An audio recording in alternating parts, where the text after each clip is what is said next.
is our theme we're trying to get ready for 2021.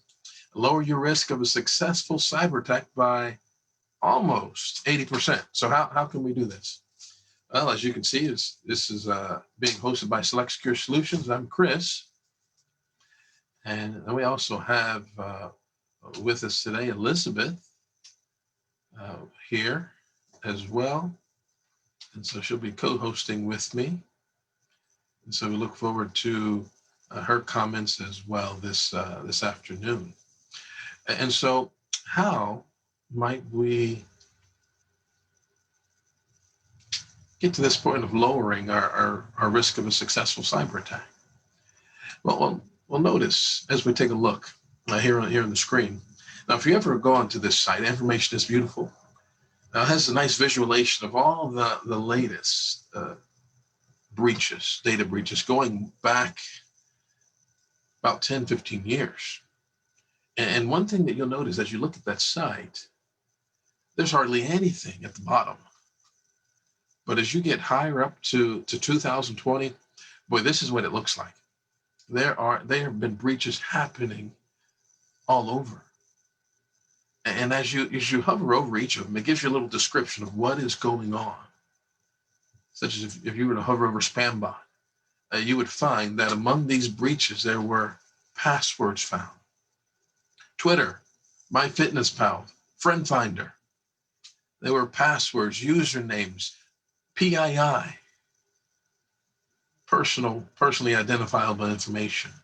All of that there, whether it's Yahoo, Quest Diagnostic, Jet, LinkedIn, there was all sorts of information found that would include any of your personal information, usernames, many times passwords.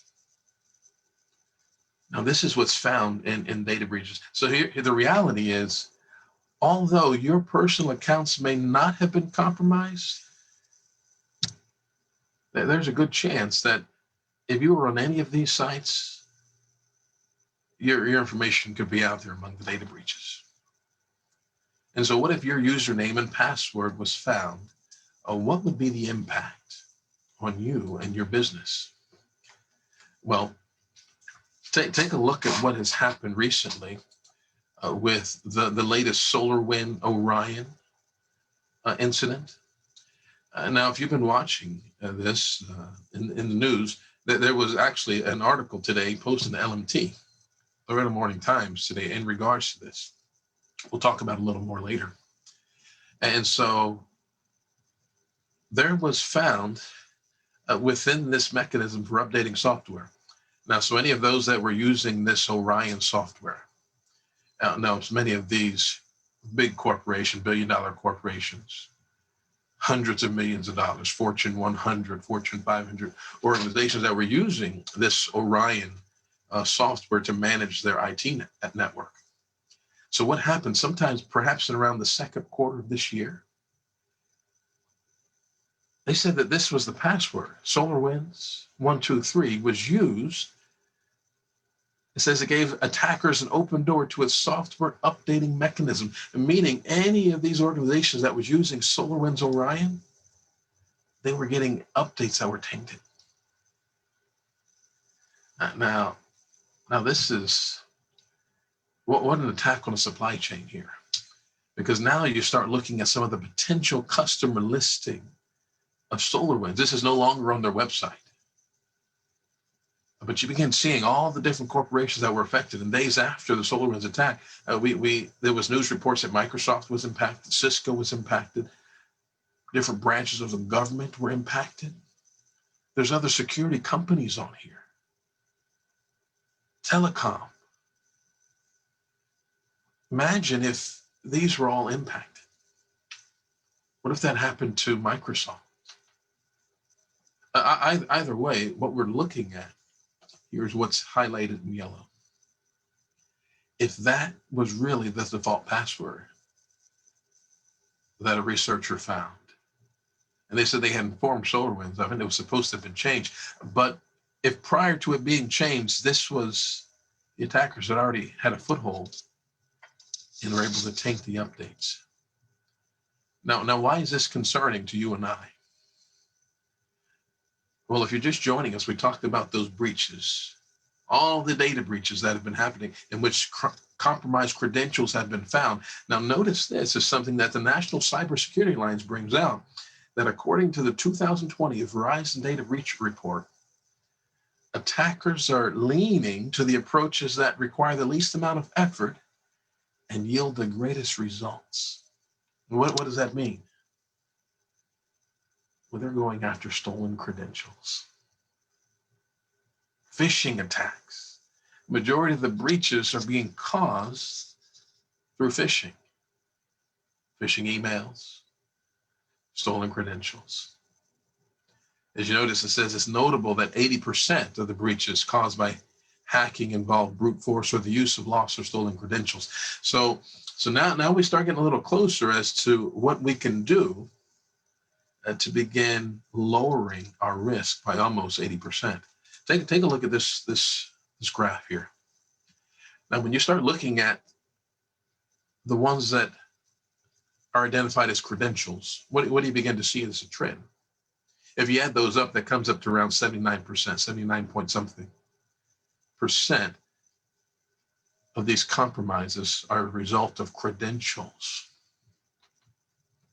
Now, it may be a phishing link that you clicked on that you thought was a legit site, and you tried to log into perhaps your email or any other account, and maybe it went through, but now someone had your credentials. You just gave them to them because you weren't able to identify that it was a phishing email. Perhaps that phishing email led to them not only getting your credentials for that particular site, but maybe it led to compromised credentials because you saved them in your browser. You see, because they as a result of this phishing attack, there was some malware that was put on your computer, which now allowed them to pull all those compromised credentials from your browser. Maybe then pulled in maybe there was a keylogger also installed on there. Now, as a result of this malware and the keylogger, now they have your Windows credentials. Now they're able to go around the network and steal others' credentials. And perhaps as they get all the information they leak, now it leads to ransomware because of a phishing attack. Perhaps there was, because of those breaches, there was a brute force attack because they found these credentials, username, password pair, and perhaps you used them on the same site because, well, you thought your password was secure enough and you used it everywhere, at work, for personal life. Or maybe it was the result of these compromised then credentials that could have been compromised from the phishing, but now they have access to all the other sites that they pulled from your browser. And by the way, you should never save your passwords in your browser. It's so easy to take that out to extract it. But either way, as you can see, compromised credentials account for many of these incidents that lead to malware, infection, which then may lead to ransomware or other forms of hacking. Now, this could be computers or servers that are exposed on the internet by means of perhaps remote desktop RDP. And there's ways that even an average person can go and find those computers. But as you can see, stolen credentials, compromised credentials that can be used, almost 79 point something percent. So there's a lesson that we want to learn there. Protect your credentials. Now let's play this forward by looking back. Now in January, Microsoft was able to look at all of the different users' email accounts within their system, and they were able to see the ones that were compromised. Now they do this by means of statistics. They're able to tell, but they showed that there was a little more than 1.2 million accounts that were compromised January of 2020. Now that was just leading in to COVID-19 that started in December. But how? The question is, how were they compromised? around 40% were compromised by replay. Now, what does that mean? That means that these username password pairs found in breaches, and maybe it was the hash encrypted version of the password, but now because they knew they had cracked this particular password before, the hash matches, so now they know the password, they're able to now use those to log into all these different accounts.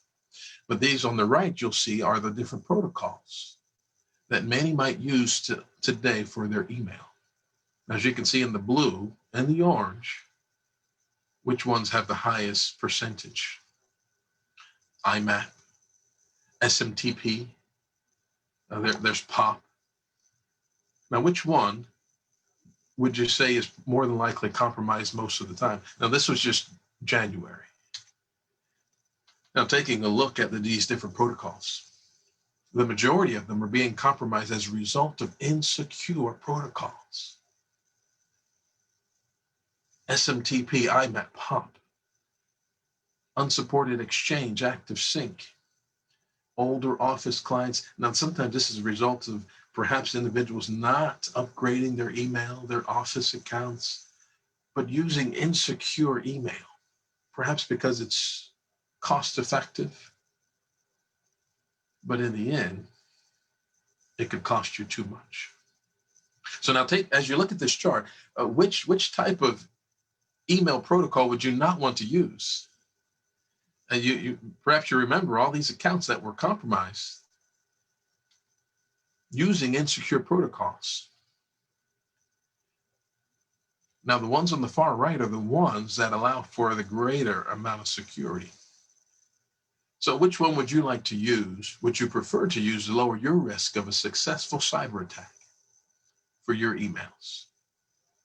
Would you like to use the ones on the far left, the SMTP, the IMAP, POP, older Exchange? Or would you prefer to use something that's more secure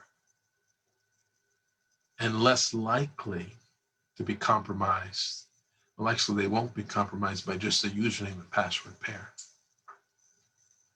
Oh, well, no doubt, by choosing the ones on the far right, you could begin lowering your risk profile by some 67%. Now, some might say, well, but we've moved to Microsoft 365 and we're using Google Workplace, but you could still be using insecure protocols based on the way that you set them up. And we find that a lot in businesses today, that many just don't know how to really secure their 365 environments, their Google environments.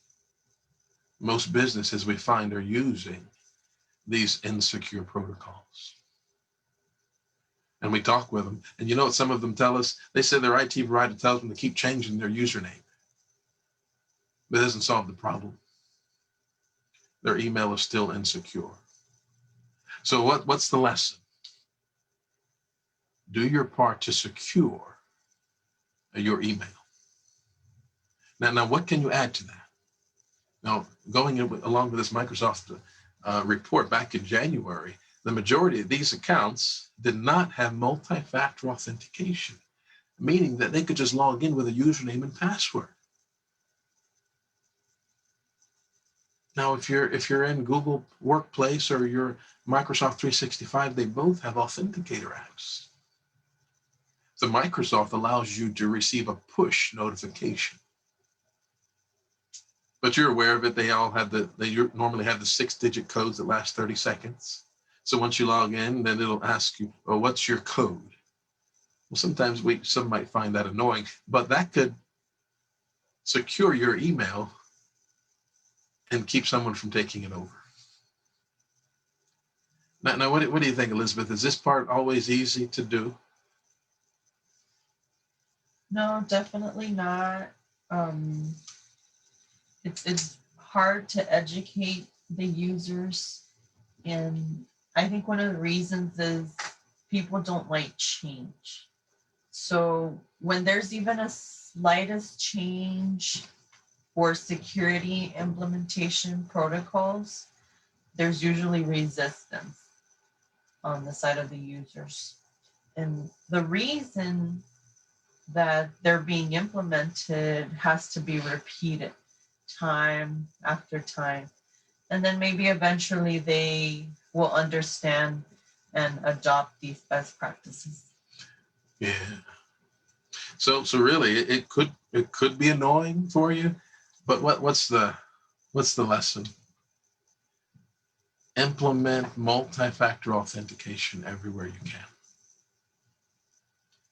Now, she mentioned that education is not the easiest thing. Sometimes they just don't know how to set things up, and that's okay, because that's what we do. Our goal is to not only help secure, but we also realize education is a big part of it. Now, I'm going to just show you this. There's a little security awareness video in regarding password on our YouTube page. Let me just pull that up for you.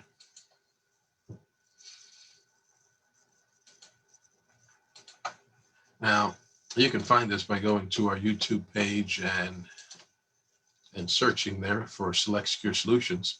And so if you're just tuning in, we've been just talking about the issue with credentials that have been compromised and the need to be able to secure your email, to secure your credentials. Now, let's take a look at this video, and then we'll get your thoughts on it.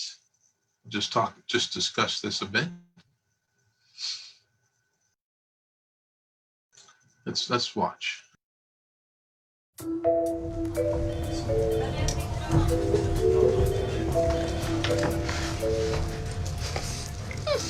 Nice. All right. First order of business. Create a login for the shared company drive. Lucky you.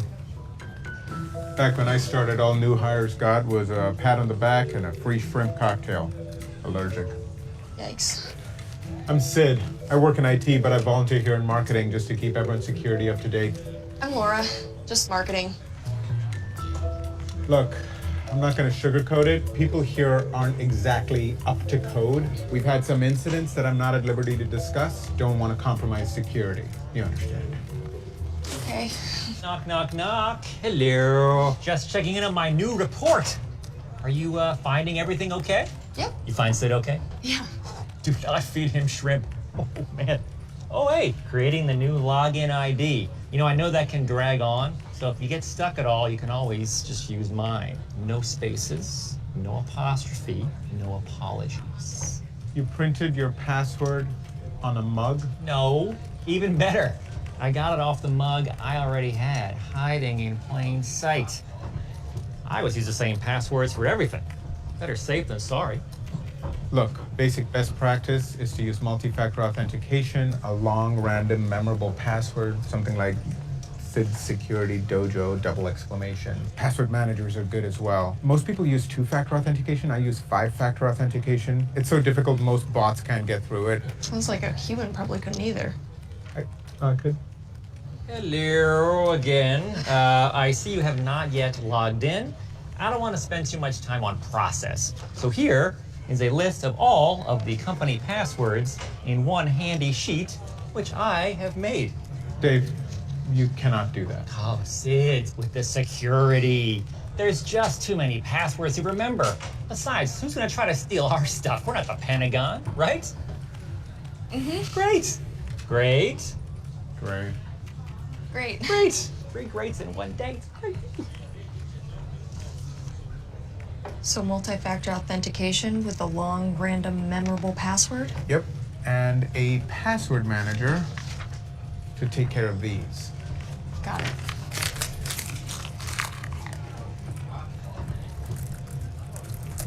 Got it.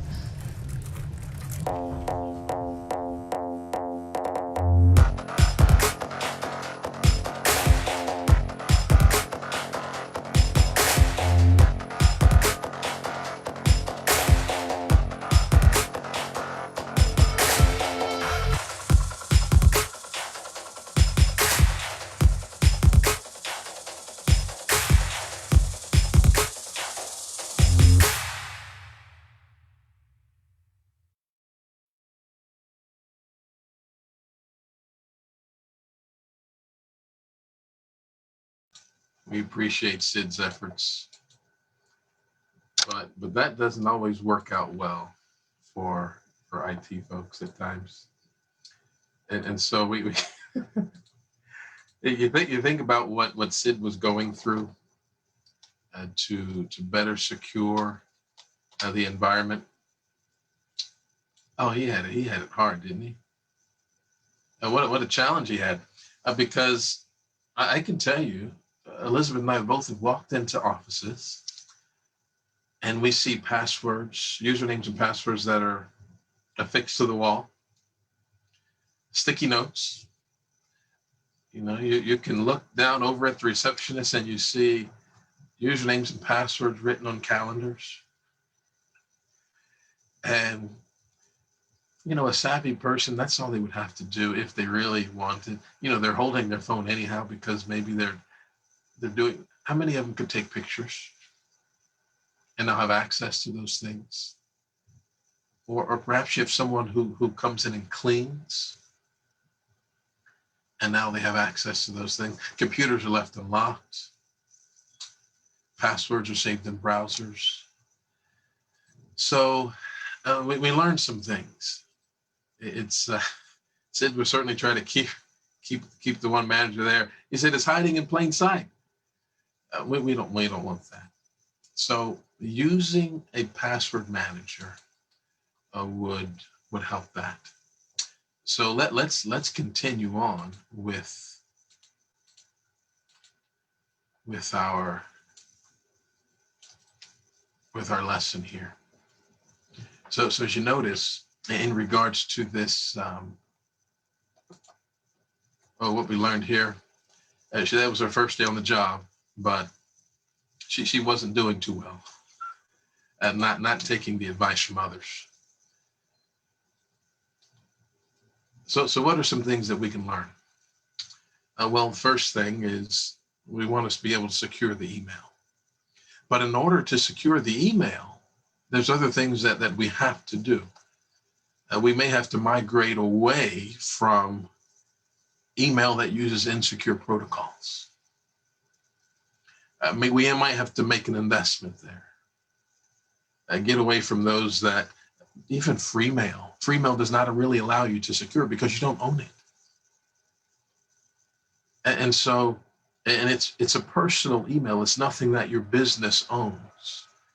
And so it might mean investing in a domain name that you have bought, email that you now are able to take care of and secure, add individuals, using protocol that's not insecure, then making sure it's set up so that you can implement multi-factor authentication.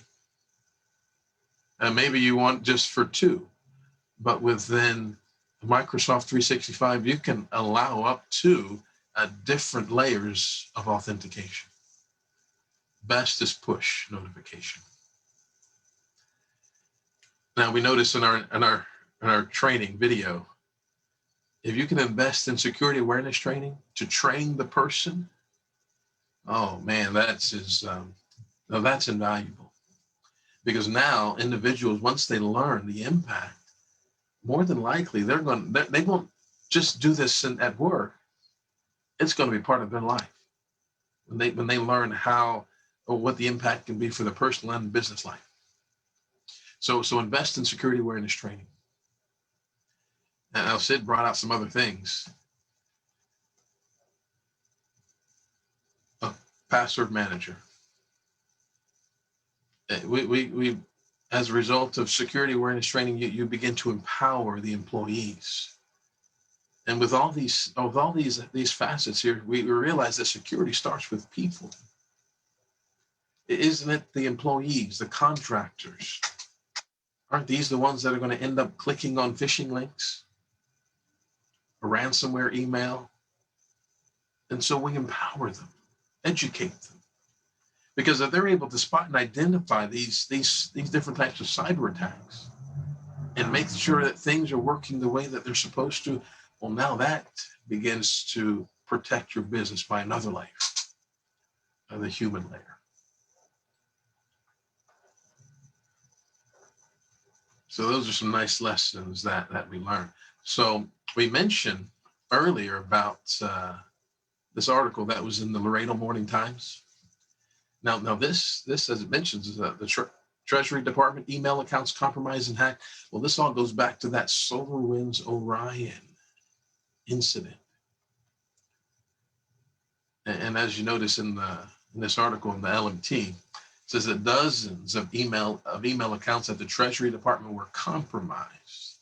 It says they're blaming it on Russia. So, but imagine what this would do. What could have happened? How long were these accounts compromised? If they were able to get in by means of the Orion compromise, and now they could have had access on their internal networks. There's just so much that could have happened. And so they're still trying to unravel all of this. When it comes to education, bad actors, they play on all the things that are in the news. They're so savvy. This is an example of one of the emails. We realize that the FDA has approved different vaccines. Well, one was this from BioNTech. And now this was an email. Now, if you look at it, I mean, it looks official. But if you notice in that second to the last sentence, things might be a little off there, because it says, we're offering you, your family, company, and government an opportunity to pre-order our COVID-19 vaccine and test kits directly from BioNTech and delivered to your doorstep during 2020-2021 vaccine supply schedule. Let us know if you're interested by sending an email. And it gives the name of Dr. Hines. Now, it looks legit. In fact, if you were to go to that BioNTechVaccines.org, when this started coming out, well, then you would have come to a legitimate website, such as you see here. You would have found the one on the right, the fake site. Would you have been able to tell? Many may not have. Maybe they would have gone there. Maybe they even would have Googled and gone to the page. They would have seen the locations, but this really would have just have been an attempt to get your money. And we know even that's happened locally with vaccines, with the test kits. Even earlier this year, we heard, although it was not email, it's still same principle, where now it led different persons to buy these test kits, and now they were out of money, $500,000 for those 20,000 test kits. And so we just have to learn to identify these things so that we're not taken advantage of as bad actors play on our emotions. Because who doesn't want to be immune to COVID-19? So we want to stop and think. So now, continuing on with security awareness. Now we are partners with InfoSec Institute. Now they have a beautiful training awareness, security awareness program, InfoSec IQ.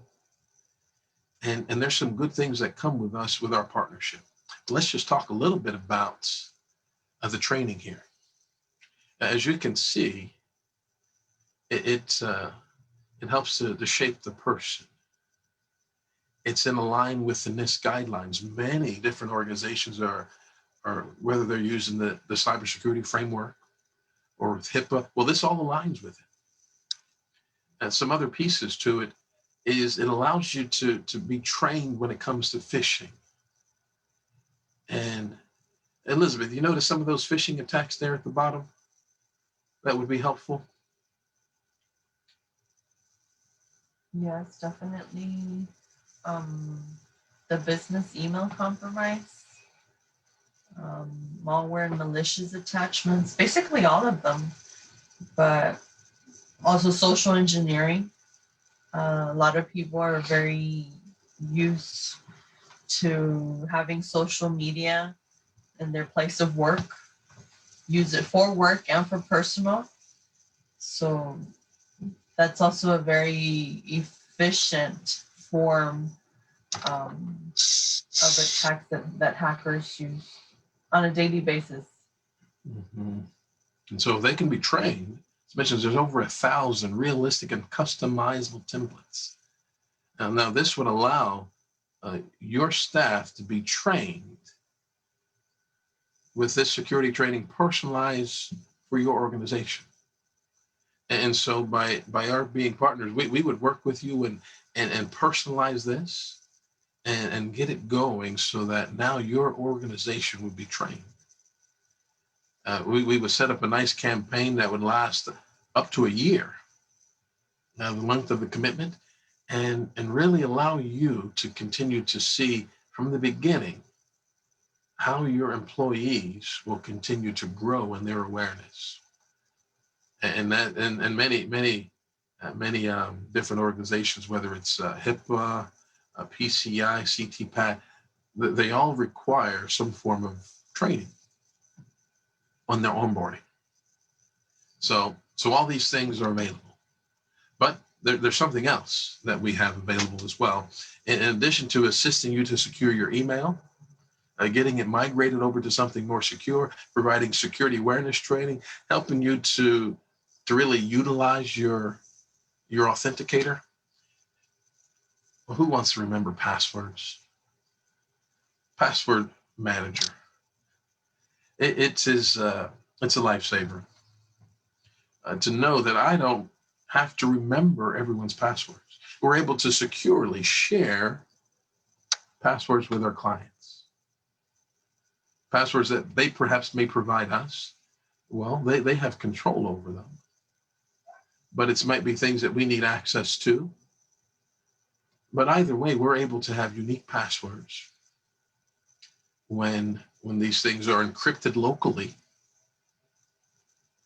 and then still backed up. And then there's the master password to encrypt. We make sure that it's utilized with two-factor authentication. It really ends up being 3, because not only with the code, but also using some biometrics to make sure that before we access our password, we prove that we are who we are. So there are many different types. At this point, we're using Password Boss, and it's worked well with for us and our team, and for our clients that are utilizing it. So it has a mobile app, as you can see, allows you to use it on mobile devices, your website, and now when you onboard with this, you will certainly begin to see how easy it is to extract passwords from the browsers. Because this will go through and just start pulling all those passwords that you have saved in your Edge browser, your Chrome browser, whichever one, and pulling them into the password manager. Another beautiful piece is that it allows you to separate, with the advanced version, separate business and personal automatically. And so even if an employee were to leave, well, they can't take the business passwords with them. Even allows you to have permission so that perhaps they can use the password, but they can't see it. That allows you granular control over the passwords. So really some nice features that come with these solutions, with these tools that we've turned into a nice solution for you. So just an overview. We can assist you with securing your email. Now, this might mean migrating your email from a provider to something that's more secure, whether it's Google Workplace, Microsoft 365. We can assist with that. Security awareness training through InfoSec. Being partners, we can get you started on that. Password manager, we have Password Boss, and then we have Microsoft Authenticator Assistance. Now, this is all part of our S2 Essentials package that we put together, something that's really almost the foundational part, but it's not the complete foundation. This is just something to get you started. And what we've done there, we have a special that ends at the end of this month. This package will still be available, but at the end, till the end of this month, it's available for $49.95 for a 5-pack. Now you might be wondering, well, why is that a deal till the end of the month. Because when you go to buy some of these, especially InfoSec awareness training, your minimum buy-in is 100 users. Now that's payable by year, which ends up being, starting off just for the licenses, that ends up being $1,600 plus an onboarding. Well, we being our partners, we take that away. So their minimum spend we're just putting it at 5, which one allows you some growth. Even if you have 3, still comes with a 5-pack or 2. The minimum spend is the 5. That allows us to really help you to not worry about growth up and down. And if you're just one person, talk to us and we can work something out. But this price will be there until the end of this year. So what else do we have with this? If you move over your email through Microsoft 365, then we can work out the migration at 50% off till the end of the year. And so that's all would be required, is to get in contact with us and get that set, get your quote for how many individuals, and then we can secure that price, even if you don't start till January.